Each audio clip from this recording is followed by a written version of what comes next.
La mer Méditerranée est un espace unique, fourmillant de vie, calé entre trois continents où les paysages envoûtants se marient, avec un écosystème et une météo fabuleuse. En Méditerranée, près de 17 millions d'espèces ont été recensées, ce qui représente 8% des espèces maritimes connues. Alors qu'elle ne représente que 0,3% du volume océanique, la mer Méditerranée est une aire intercontinentale bordée de l'Asie à l'est, au sud de l'Afrique et au nord de l'Europe, avec un volume d'environ 3,7 millions de kilomètres cubes pour une profondeur pouvant aller jusqu'à 5 km.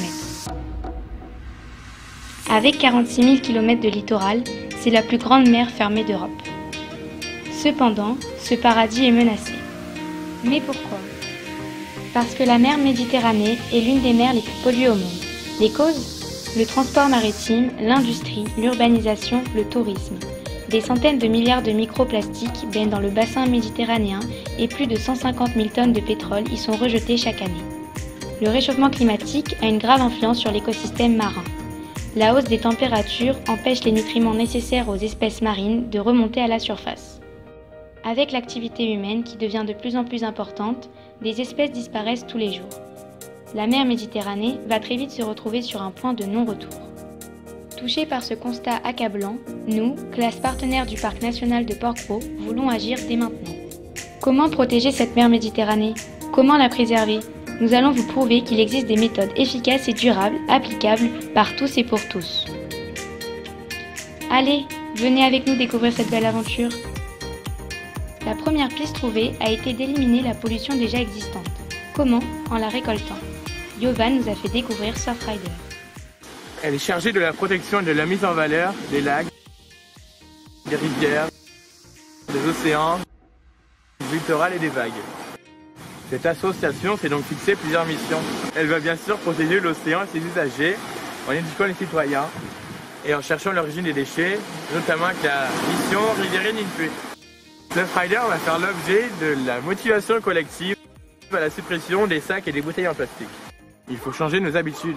Et bien sûr, une autre mission qui consiste à la suppression des déchets aquatiques, les initiatives locales. C'est justement grâce à celle-ci que je vais organiser une collecte de déchets avec ma classe à la plage de l'Almanach. Nous pouvons observer que le déchet le plus présent est le plastique. Mais rien n'est perdu. Maintenant, ma camarade va vous présenter une méthode de dépollution, la phytoépuration.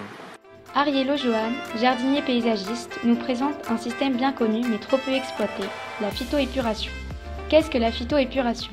C'est un système d'assainissement qui utilise le pouvoir épurateur des plantes pour traiter les eaux usées. Et comment ça marche ?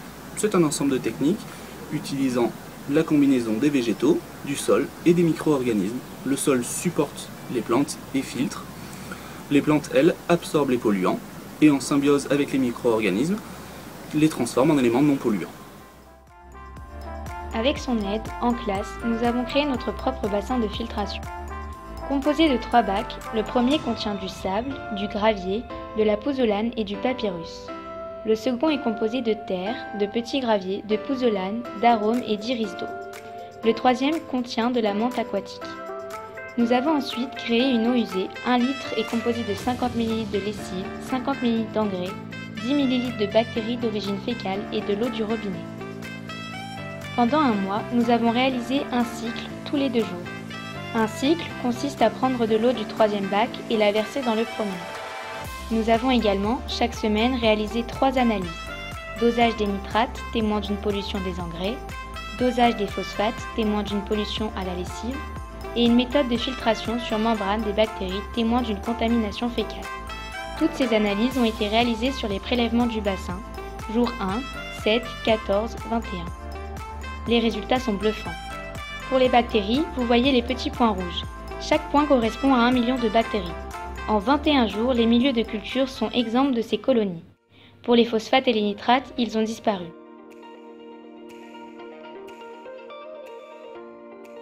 Incroyable! Mais est-ce que ce processus est viable à grande échelle? Ce serait génial et prometteur. Nous sommes allés explorer l'île de Porquerolles. Le sentier de l'eau nous mène jusqu'au Graal. Venez! Tout d'abord, il faut comprendre le cycle de l'eau. L'eau passe de l'évaporation à l'infiltration via le ruissellement. L'île a la particularité d'avoir des nappes phréatiques de faible capacité, d'où la limitation des pompages afin d'éviter la progression du biseau salé. Les bassins de rétention sont alimentés par les eaux de pluie via les fossés et vallons et abondé par les pompages dont celui des puits des Oliviers. Les conques sont des réservoirs d'eau pour toute la faune, environ 60 sur l'île. Le vallon de Fortuné, un oued alimenté par les pluies, d'où un fonctionnement d'intermittence. Les eaux usées, ainsi traitées, terminent dans les 3 lagunes pour une épuration complémentaire, aérobie, avant d'être utilisées pour l'agriculture. Et oui, nous avons trouvé un bassin de filtration à grande échelle. Chargé de conserver le patrimoine scientifique et culturel de la flore méditerranéenne, Porquerolles a su assurer l'équilibre fragile du milieu naturel en utilisant cette technique. Formidable! Nous avons vu des solutions curatives. Mais le réel challenge ne serait-il pas d'éviter de polluer? Utiliser une crème solaire minérale, moins nocive pour l'environnement. Encore faut-il qu'elle soit aussi efficace qu'une crème solaire chimique, c'est-à-dire limiter les mutations. Nous voilà de retour en classe pour cette mission. Un groupe va tester la crème solaire minérale, un autre groupe la crème solaire chimique, faisant office de témoin. Nous utilisons des levures A22 rouges qui deviennent blanches quand elles sont irradiées par les UV. Reportage en salle de TP. On désinfecte les ciseaux, on coupe du film alimentaire, on dépose le milieu de culture sur le film pour avoir un modèle, on applique de la crème solaire sur le film, on ensemence le milieu de culture avec les levures, on dépose le film sur le milieu, on place le milieu sous UV pendant 30 secondes, on enlève le film et 15 jours après, on a pu avoir des résultats. Le dénombrement des colonies de levure nous permet de montrer aucune différence entre les 2 crèmes solaires testées. La crème solaire minérale est aussi efficace que la crème solaire chimique. Génial! Et à grande échelle, y a-t-il des moyens d'éviter la pollution? De la prévenir? Notre partenaire. Je ne vous l'ai pas encore présenté, j'ai nommé le Parc national de Porquerolles. Le Parc national de Porquerolles voit le jour le 14 décembre 1963.